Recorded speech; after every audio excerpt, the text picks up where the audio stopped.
Coming up on the bench, Syracuse men's soccer wraps up a 3-game homestand against Wake Forest and Loyola. Friday night's clash of top 10 teams ended rather quickly. The question now becomes, have the Orange proved themselves to be the best of the best? The Achilles heel of Syracuse women's soccer is conference play. So with Chestnut Hill and the home of the number 2 team in the nation down in Charlottesville on the horizon, the Orange looked adversity right in the face. But did adversity throw W's or L's back? And field hockey just keeps on winning. After a pair of ranked victories, Stanford and Cornell were on deck for the Orange, and SU's defense was top tier in both games. It's On the Bench, and it all starts right now.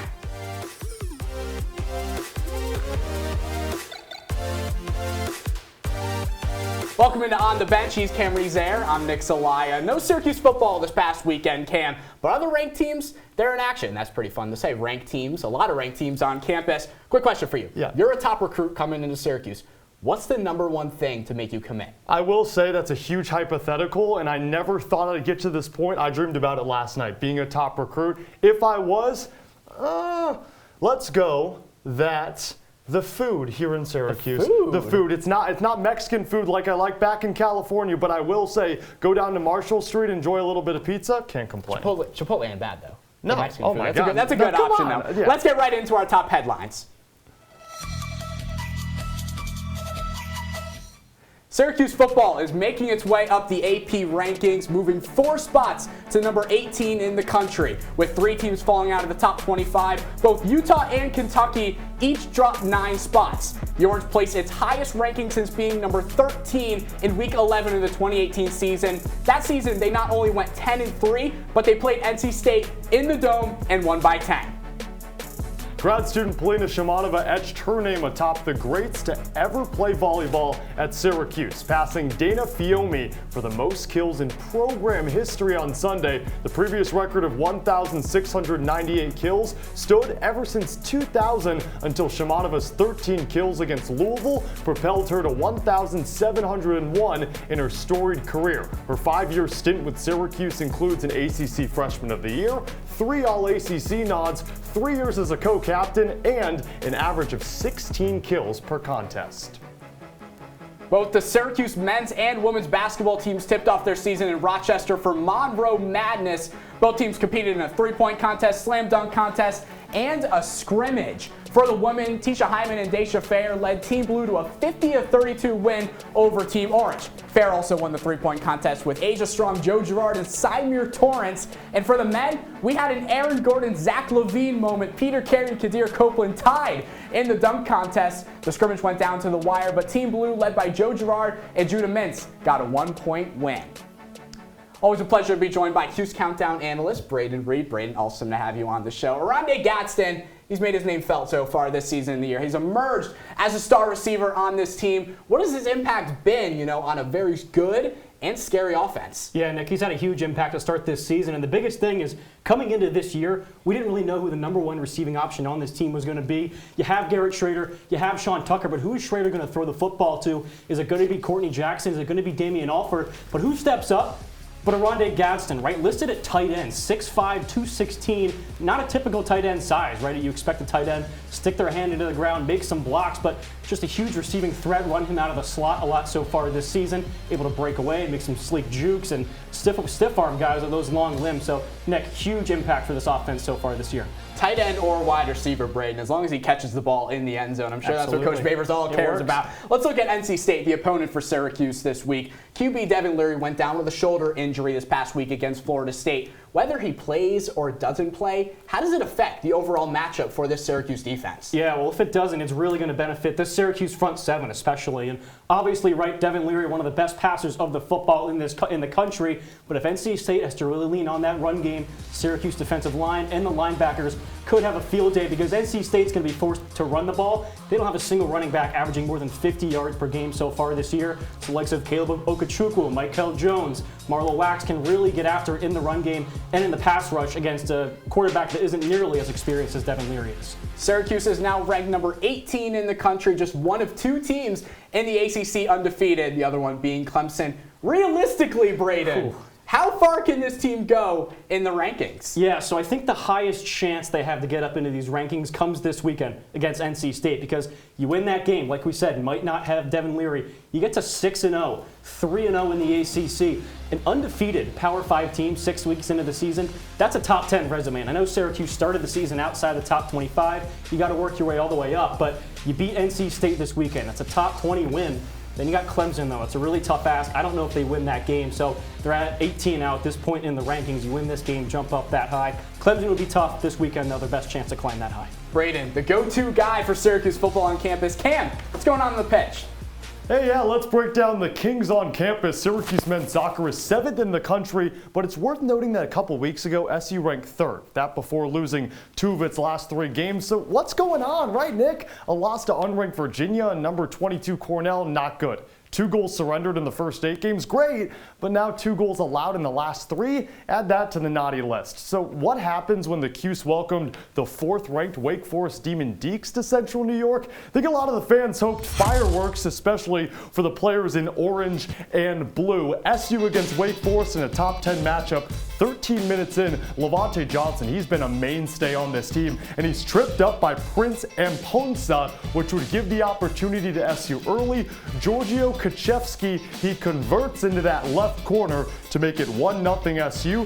Chances just kept piling on as well. Kaczewski, a goal against number 1 Clemson, now against Wake Forest. Christian Curdy in the 24th minute, that's off a Wake Forest defender into the back of the net. 2-0 against the number 4 team in the country. SU really proving why they're 7th in the nation. Fast forward to the second half, 64th minute. You got to be wary of Wake Forest because they're one of the top scoring offenses in the entire nation. Jelani Forbes taken down, but this defense, one of the best defenses in the entire country.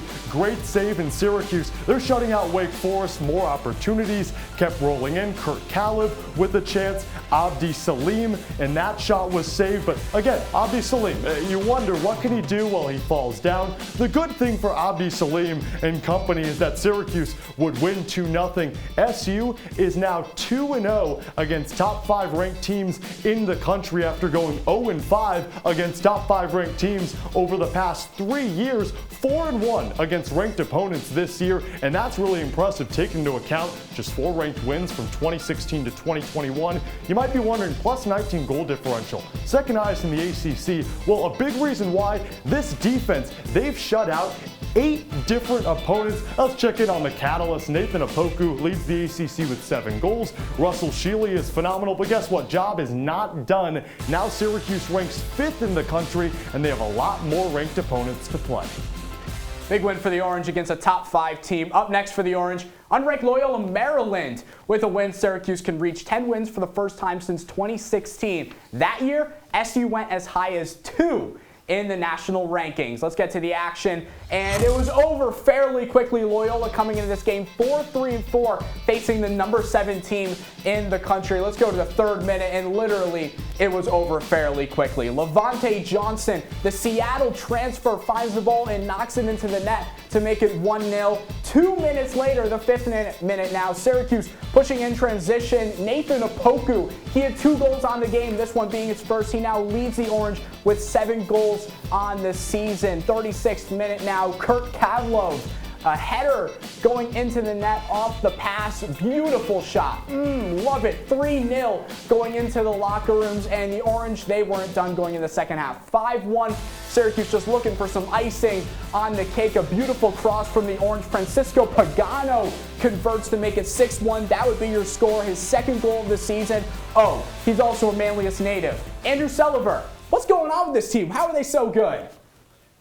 Well, tonight, if you blinked or you were late walking into the gates, well, you might have missed part of the Syracuse offensive onslaught as the Orange dominated Loyola 6-1, with 2 goals coming inside the first 5 minutes. For head coach Ian McIntyre, he was pleased with how his team started on the front foot. Very pleased. I thought we started extremely well.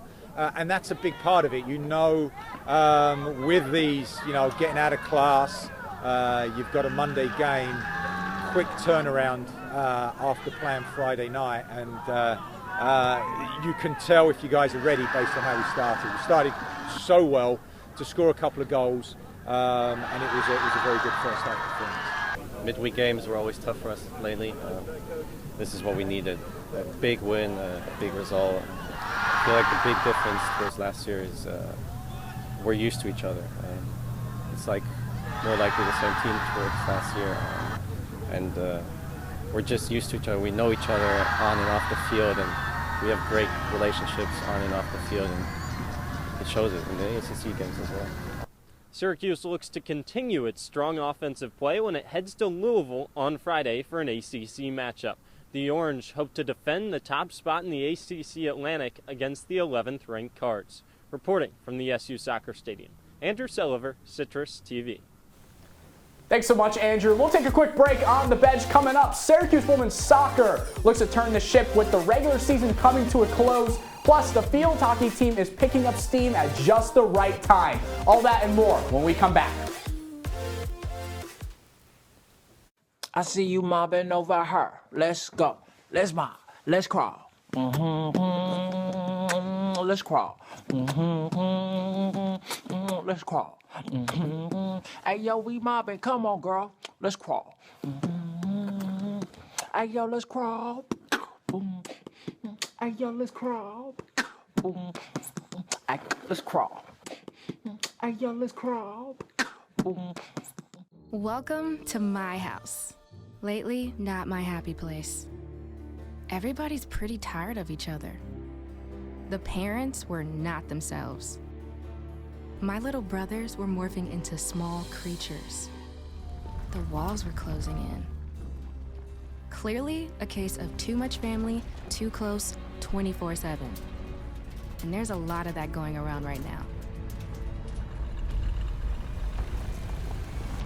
If this sounds like your house, try going someplace new.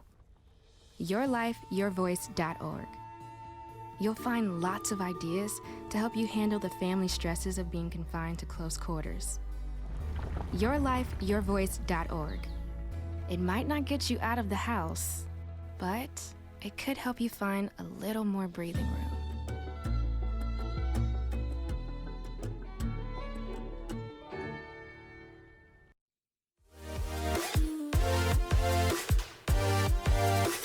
Back in our CitrusTV studio for On the Bench with Nick Zelaya, I'm Cameron Ezeir.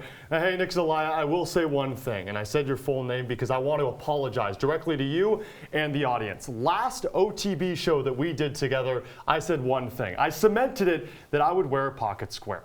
Because you're wearing a pocket square, it looks so fresh with the tie. You might be wondering, where is my purple pocket square? I'm going one step at a time, everyone. It's right here. I'm doing my best. By the next show, we'll get it. By the next show, yes, I have to cut the stitches, which I never knew I had to do. Besides the point, in the wrong pocket. Yes, and I just know I'm going to have one heck of a week and one heck of a next couple weeks dealing with Nick because he's going to slander me for not wearing this pocket square. Beside the point, it's been a rough couple last weeks for Syracuse women's soccer. After winning 6 straight for the first time since the turn of the century, the Orange have lost 3 of 4 and are coming off an October opening loss to Wake Forest. Now, the formula is relatively simple in a midweeker against Boston College. You score 1 goal, you win the game, or at least for the Cuse, that's the motto, because SU is 8-0 when they just score. Will Chestnut Hill change that? Well, Syracuse, Boston College in Chestnut Hill. Heard it's a beautiful place to play, whether it be basketball, football, or even soccer, and Syracuse took advantage early. Aaron Fleury, 15 minutes in, came out of nowhere, nailed it off the side netting. Unfortunately for the Cuse, they get a bit unlucky here. Boston College, 24 minutes in, Shea Vanderbosch drops it, and it's kicked in by Claire Mency. That's the first goal for her, for the grad student since opening day. Now, Syracuse would get their opportunities. Grace Gillard had a shot in the 33-minute, but no dice. We head to the second half. Now 20 minutes into the second half, Gianna Savello with a ripper over the crossbar. Chelsea DeMond had herself an opportunity, but again, nothing. 1-0 BC win in Chestnut Hill. 1-0. Woo! Final stop of a 3-game road trip and maybe the most difficult task all season for Syracuse. Number 2, Virginia. The Cavaliers haven't lost more than 5 games. Well, in 5 years. 9-2-2 coming into this matchup with SU. So let's get to the action down in Charlottesville. Syracuse Well, they held tight in this one early on in the game.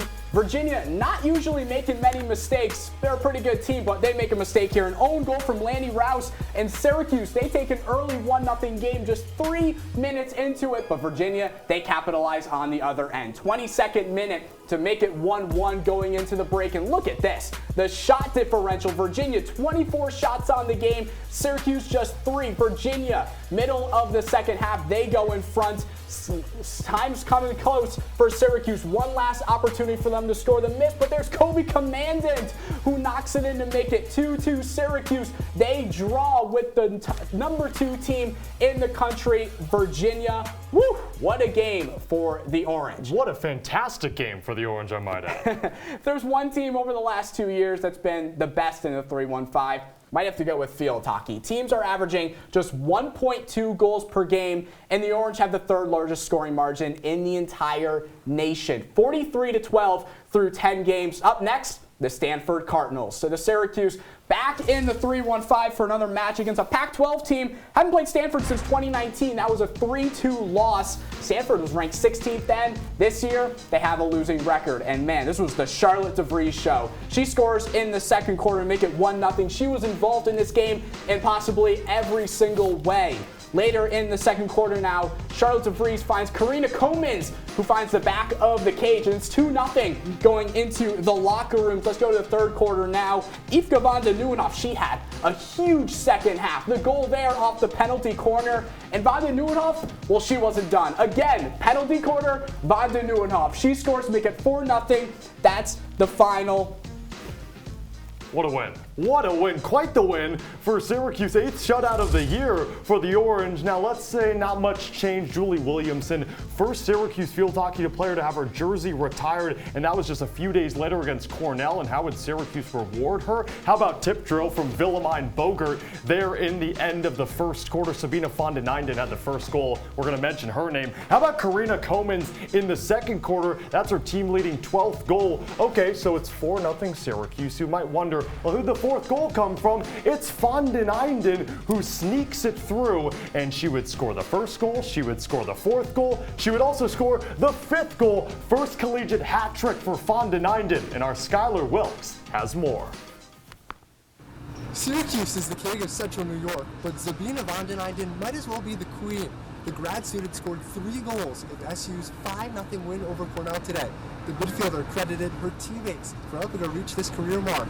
Been working on connection a lot, like with strikers, with the midfield, and today I really felt that. We were moving, we were giving the ball to each other, and yeah. I think it's just adaptation, you know, whether it's cultural, whether it's different team, learning how to move off of people.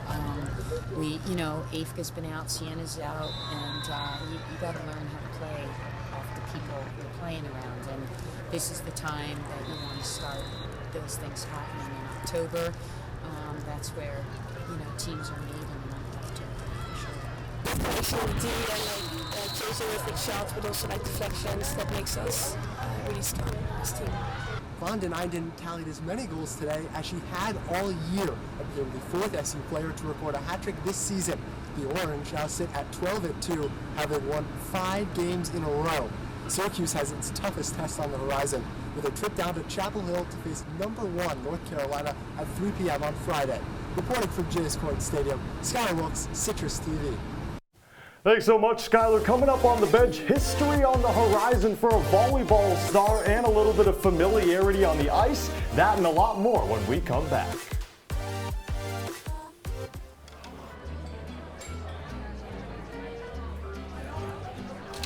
Oh, you got it. Since I got rid of my car, I really enjoy walking. Okay. God, no. Getting pulled over for buzz driving could cost you around $10,000 in fines, legal fees, and increased insurance rates. Oh, you're home early. You live with your mom?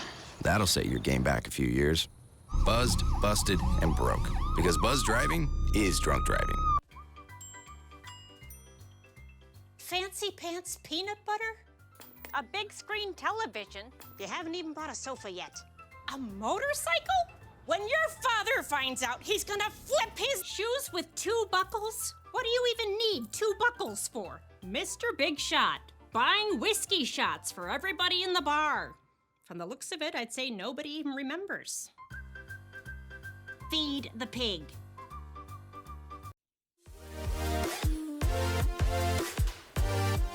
Thanks for joining us on the bench. Syracuse volleyball is off to a hot start in ACC play. 4 straight wins, the 2 most recent coming on the road against Wake Forest and Virginia Tech. But now, back home, they welcome in the Notre Dame Fighting Irish, who enter the women's building with 4 straight losses. All 4 of those losses coming against ACC teams. Now, Syracuse, on the other hand, they're 4-0. That's 4 straight victories against conference opponents. But things would turn around in this one. Early on, first set, Syracuse up 11-9, and a nice play from Kaylin Winkler, the kill, to put Notre Dame just by 1 point. Next, later on, Notre Dame, nice defensive play, looking for the game point, and they win the first set. Notre Dame, Polina Shimanova, she was great in this one. Nice play, so much power every time she kills the ball. But later on, third set, Notre Dame up 2-0. Charity McDowell, one nice block, and then another one. Oh, she wasn't letting Syracuse get anything on the other side of the net. And then once again, Kaylin Winkler with the nice block to secure the victory for Notre Dame. Syracuse just no momentum whatsoever. Paris Thompson with the kill. Notre Dame wins in 3 straight sets, Cam. So it's SU's first loss in ACC play. Polina Shimanova on history watch. She's 10 kills shy of the all-time kills program record. That'll do it. That's 1 kill under her belt. Made it 10-8 in the first set. Now 21-14. Big kill from Pegrom Kong to make it 22-14. This is why Louisville's number 2 in the country. They've won 31 straight ACC matches dating back to 2020. But Shimanova, she wants that kill record. She's only 3 away. History watch. Why not? Shimanova one more time. Now Louisville would take the second set, but this would be history. Polina Shimanova, the all-time kills record in Syracuse program history. Since the turn of the century, Louisville would take it. Ryan Bridges has more. It was right here where Polina Shimanova broke the all-time kills record in Syracuse volleyball history. An incredible accomplishment that came during a 3-set loss to Louisville. But after the game, Shimanova detailed what it was like to see the outpouring of love the community had for her.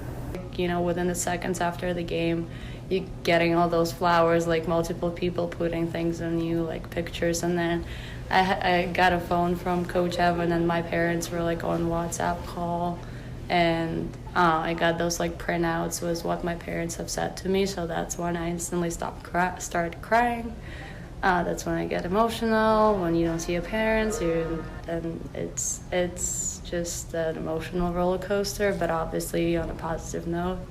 I'm just so grateful for my teammates and for my family and for my teammates' parents who put everything, and for coaches, for everyone who prepared this awesome ceremony. It's just so fantastic.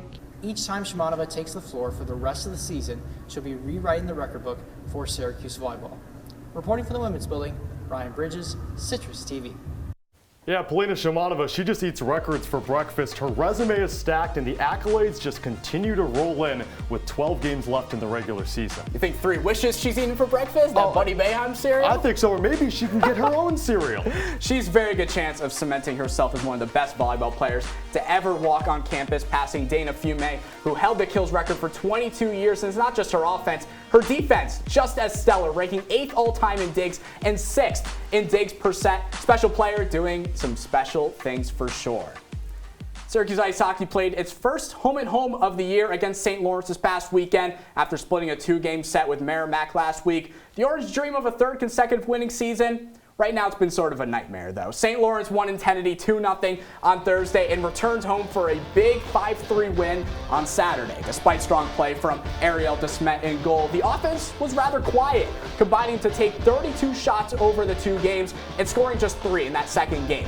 Syracuse is back on the ice to host Clarkson on Thursday night starting at 6. We'll take one last break on OTB. When we return, our top 3 plays of the week, plus we tell you who gets the honor as our performers of the week. We'll see you in just a bit. Are you superheroes? Just 4 brothers who hate bullies and love this city.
Wrapping up on the bench with Cameron Ezeir, I'm Nick Zelaya. Lots of winning around SU's campus, which is cool. But even cooler are some plays that these wildly talented athletes make. And this is the spot to check out the top 3 Syracuse plays from the past week. Let's hop right into it. Number 3, Syracuse and Virginia women's soccer. We mentioned that Syracuse tied against the number 2 team in the country, and this is how they did it. The 89th minute, Kobe Commandment off the rebound and nails it, giving Syracuse that 2-2 tie. What a big play from her. A huge play for Syracuse women's soccer. How about another women's sport, Syracuse women's field hockey? Sabina von den Einden sitting on 2 goals. She's never had a hat trick until now. The ripper into the top right corner. I will say, with all surety, that level of difficulty matches the level of difficulty that it is to say her name. And number 1, Syracuse and Loyola Maryland soccer. I almost said football there. It is basically football, though. Jonah Liebold. Syracuse had plenty of fantastic goals, but this one was just sick. Make it 4-1. Syracuse goes on to win 6-1. Jonah Liebold, there you see it once again, beating a defender and nailing it in the top right corner of the goal. Woo! What a shot from Liebold. I mean, get him on the disco floor. How about that? A little disco ball action. That was nice. We'll go top plays to performers of the week. Deep down, Cam, I know your personal performers. Joe Musgrove, Trent Grisham, but we're going to stick to the 3-1-5 for my sake. Starting off with men's soccer, sophomore Nathan Opoku. Opoku was brilliant on this past game. He had a quiet game Friday against Wake Forest, but boy, he was special against Loyola, scoring 2 goals. The first one coming in the 5th minute of the match, and the second, just to pad some stats, in the 6-1 win. The Lindsey Wilson transfer leads the ACC in both goals and points. In the better part, he's putting up big numbers for a top 10 team in the country. You had to go performer of the week number 2, and our producers like to do this to me. I'm going to say the name again. Sabina von den Einden. Yes. The 4th time this season that Syracuse has had a player with a hat trick. First time this season, it's been von den Einden. 1 goal in her last 10 games, but the last game, 3 goals. She doubled her season total, entered with 3, exited the game against Cornell, in which they won 5-0 with 6 goals. And our last one, to no surprise, Polina Shimanova, one of the best volleyball Syracuse players to touch on campus, and she's made the record against Louisville. 13 kills in that game. She's now 1st all-time in kills, and we talked about it. She does it on offense, she does it on defense. She's rising up the ranks in digs. Shimanova is a really talented player. Thanks so much for joining us on the bench. That's Cameron Ezeir. I'm Nick Zelaya. We leave you, as we always do, with our images of the week. Zachevsky